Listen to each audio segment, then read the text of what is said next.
1 अंक का नाटक। ये आपको स्वयं ही पढ़ना है, मैं केवल इसका सारांश आपको बताऊंगी। इसके लेखक हैं उपेंद्र नाथ अश्क। उपेंद्र नाथ अश्क का जन्म 14 दिसंबर सन 1910 ईस्वी को पंजाब प्रांत के जलंधर नगर में हुआ था। आपने डीएवी कॉलेज से बीए और एलएलबी किया। आपने अध्यापन, पत्रकारिता, रेडियो, फिल्म आदि क्षेत्रों में काम किया। उपेंद्र नाथ अश्क ने मध्यम वर्ग के संघर्षों, सामाजिक रूढ़ियों, मानवीय संवेदनाओं को अपने लेखन में सशक्त रूप से प्रस्तुत किया। आपका लेखन बहुमुखी है। उपेंद्र नाथ अश्क ने एकांकी, नाटक, कहानी, उपन्यास, कविता आदि सभी विषयों की रचना की, विधाओं की में रचना की है। नाटक के प्रति आपकी विशेष रुचि है। आपके 11 नाटक और 40 से अधिक एकांकी प्रकाशित हो चुके हैं। सूखी डाली, अधिकार का रक्षक, लक्ष्मी का स्वागत, आपस का समझौता, नया पुराना आदि प्रसिद्ध एकांकी है।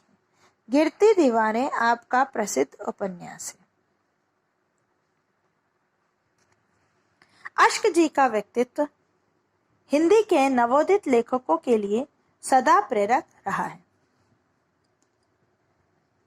यह एकांकी का जो केंद्रीय भाव है वह इस प्रकार है कि पारिवारिक पृष्ठभूमि पर लिखे गए इस एकांकी में एकांकीकार ने पारिवारिक अंतर्द्वंद को प्रभावी अभिव्यक्ति दी है। अंतर्द्वंद मीन्स मतभेद या विचारों का न मिलना। उसकी अभिव्यक्ति इस एकांकी में होती है कि परिवार में बहुत से लोग हैं, संयुक्त परिवार है और उसमें एक दूसरे के विचारों में मतभेद है। इस एकांकी में वटवृक्ष को, ये इंपॉर्टेंट है, इस एकांकी में वटवृक्ष को परिवार के अभिभावक का प्रतीक बनाकर प्रस्तुत किया गया है।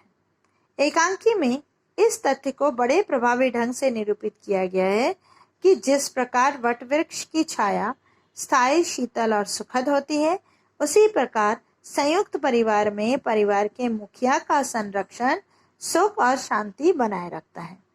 अर्थात कि इस एकांकी में जो सबसे मुख्य किरदार है वो दादाजी का है। दादाजी परिवार के सबसे बड़े हैं। वह बरगद के पेड़ समान है।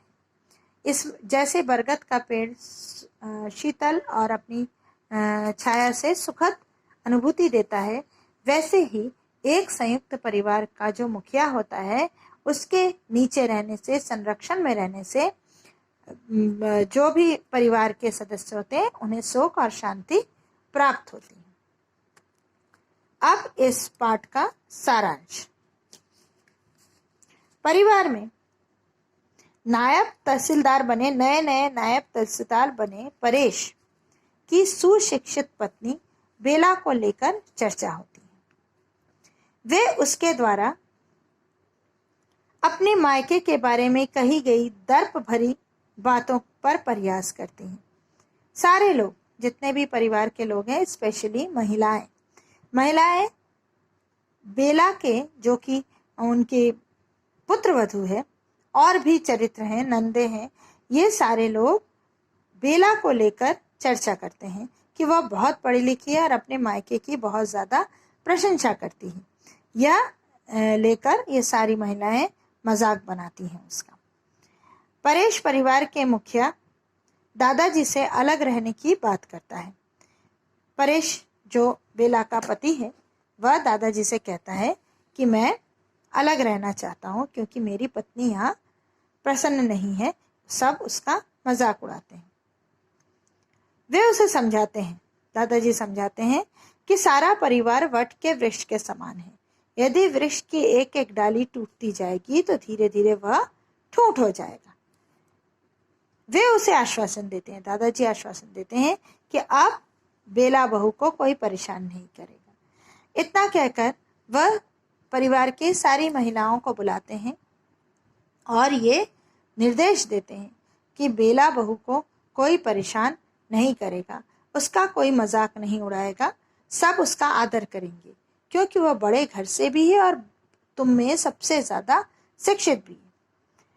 बस फिर क्या था, अब सारी महिलाएं उसका बहुत ज्यादा आदर करने लगी, इतना इज्जत देने लगी कि ना उसकी सास भी उसको इज्जत देने लगी, उसकी बड़ी मम्मी या बड़े जो ताई जी हैं वो भी, जब भी बेला वहाँ आती सब मिलजुल कर बातें करते रहते, जैसे ही बेला आती सब चुपचाप हो जाते और कहते हैं आओ आओ बैठो।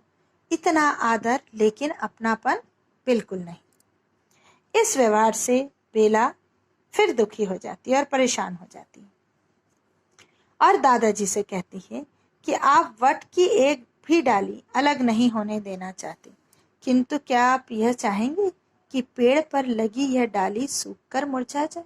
वो भी एक डाली होती है। जब कोई किसी परिवार में किसी के लिए अपनापन नहीं होता है तो फिर आदर का और प्रयास का कोई अर्थ नहीं होता। चाहे आप आदर करें तो भी वह परिवार में कभी भी मिलजुल कर वो व्यक्ति खुश नहीं रह सकता, क्योंकि उसमें उसके लिए अपनापन नहीं होता है। इस एकांकी का यही सार है।